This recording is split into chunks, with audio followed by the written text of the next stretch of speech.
does it matter where the club is at the top of your golf swing? In today's video, I'm going to show you how the club should be staying behind your hands for the majority of the downswing, and therefore where it is at the top of the golf swing has a huge impact on your downswing position. Make sure you check out this video.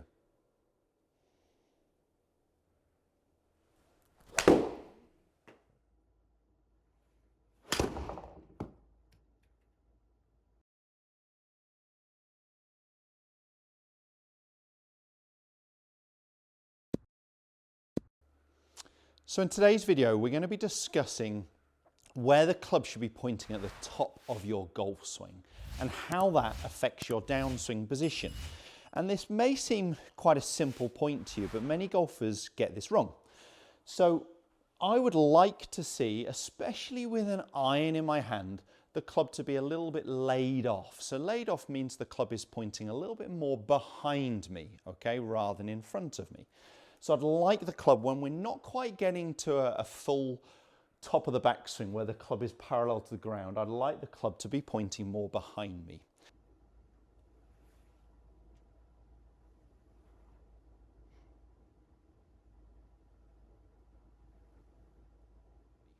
When we get the club the other, and we call that laid off, when we get the club the other direction, so for me as a right-handed golfer pointing more to the right of the target, that's more of a cross-lined position. And there are some really great elite golfers at that top of the backswing position, but they're making a change in the downswing to get that club behind them.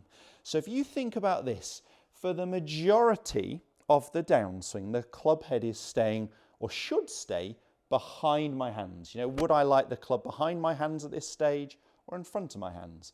At the next stage down, would I like the club behind my hands or in front of my hands? By the time I get into impact, is the club from this angle behind my hands or in front of my hands? So the club is staying behind my hands, or the handle of the golf club, for the majority. So it makes sense that if the club is behind me here at the top of the backswing, it's easier to keep the club there. So we'd like at the start of the downswing often talk about this shallowing of the club shaft, where we just want the club to sort of drop this way, and you can see the club head is well behind my hands here.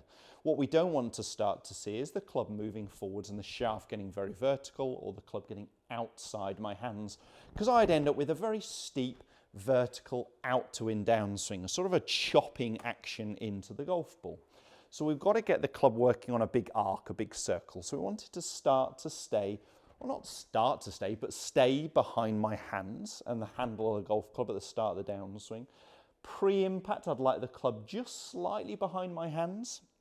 The club, as it approaches the golf ball, is then starting, so when the club gets to the last parallel position here, the club is then starting to move in front of my hands, and from this angle it's starting to catch up with my hands. So my hands will be obviously forwards ahead of the golf club. The club head is catching, but from this angle the club head will not pass the hands in a good efficient swing with a mid-iron here until after I've hit it. So just after impact, around a foot or so after I've struck it, the club head would be about level with my hands, and then it's starting to pass my hands from this face-on direction.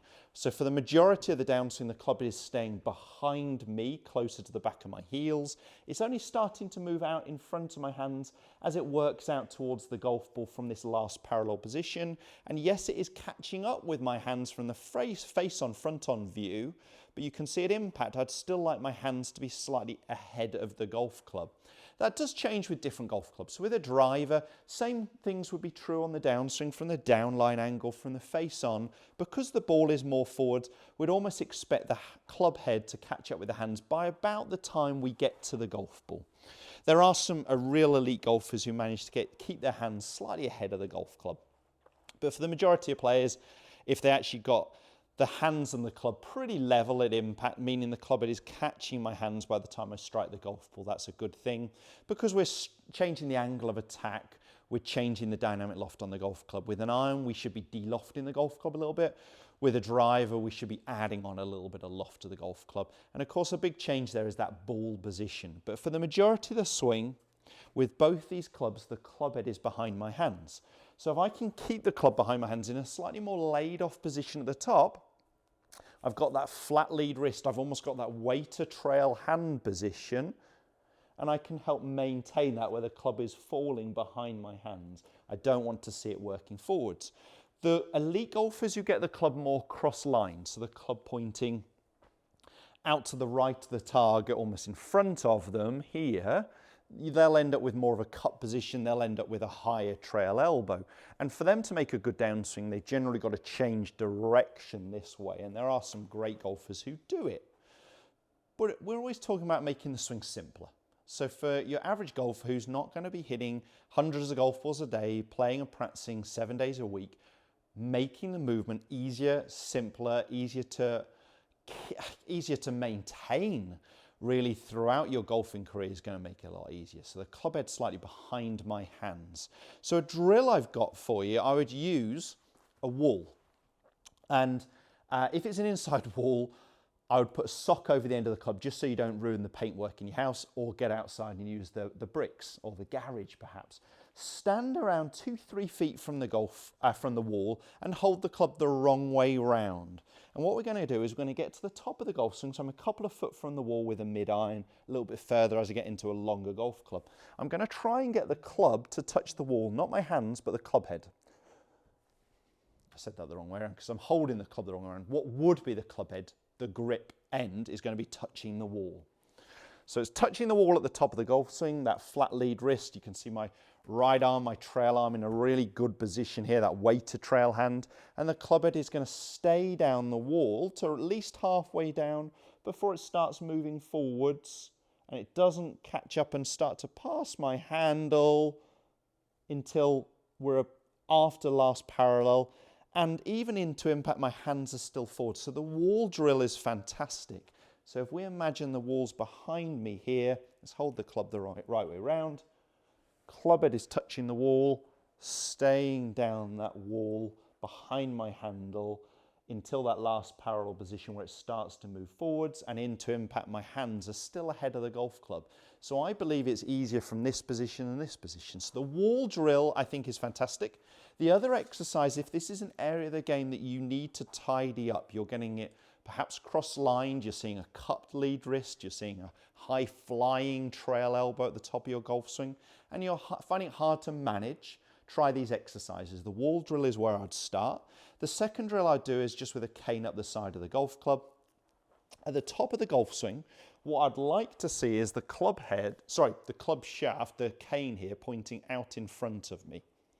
So as I focus on the ball, I can still see this orange stick pointing out in front of me, almost behind the golf ball, almost on the ball to target line. It's probably a little bit outside that still, in that position here. What I don't want to see is this start to point behind me, so towards the back of my heels or further behind me still, because when I'm looking now at the golf ball, I can't see the stick, and you can see I'm in a cross-lined position.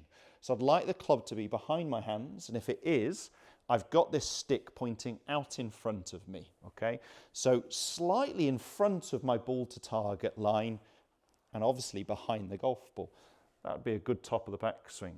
On the downswing, again, you can see where this stick is pointing out to the right of the target because the club is behind my hands. It's catching up, and just before I hit the golf ball, you can see this shaft line now marries up to my toes, and now this stick is starting to point inwards. So the club head is thrown out towards the golf ball, but at the last second, it's not thrown out here very early. And getting in a better top of the backswing position with that club a little bit more behind your hands is easier to manage that.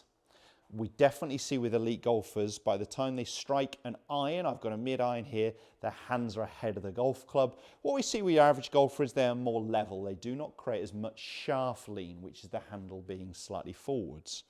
So let's just feel that in a golf swing. Let's try and get that sensation the club is pointing a little bit more behind me towards the wall and staying behind my hands. This is definitely something I need a little bit more in my downswing. I tend to get the club at the minute just a little bit forwards too early. I'd like it to shallow more. So I'm going to imagine that wall behind me. I'm going to feel like that club stays on that wall a little longer.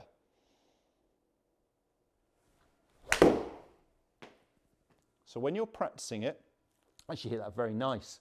I was going to say you might start to notice a little bit more of a draw pattern. So for me as a right-hander, the ball's starting right to target, bending more onto target. I actually hit that pretty neutrally. It was a little draw, but hardly anything, half a yard off target. Definitely take it. Now, whether I achieved it or not, obviously it's a work in progress. And I like pretty much where I am at the top, but I do get the club shaft a little steeper than I'd like to see in that transition. So I'm trying to get that sensation of the club staying behind me. So definitely good for those who are losing the angles early in their downswing of their wrists, swinging it out to in, getting the club shaft too steep. That feeling of the wall behind you and doing those couple of exercises is really going to help. Let me finish with one more shot, again getting that sensation of the wall being behind me.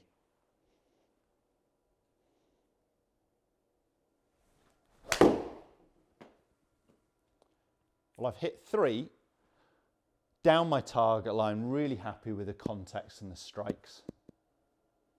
Definitely take them. You know, you need to look back on video to see where you're at, but the ball flight's telling me some good things here. I've hit 3 little soft draws, all pretty much on target, all good distance. Give it a go. Let me know how you get on. It's great to hear some feedback from you guys, and that's what the comments are for below. So any videos you'd like me to film, I do at least 2 instructional videos a week. If you haven't already, do subscribe to my channel.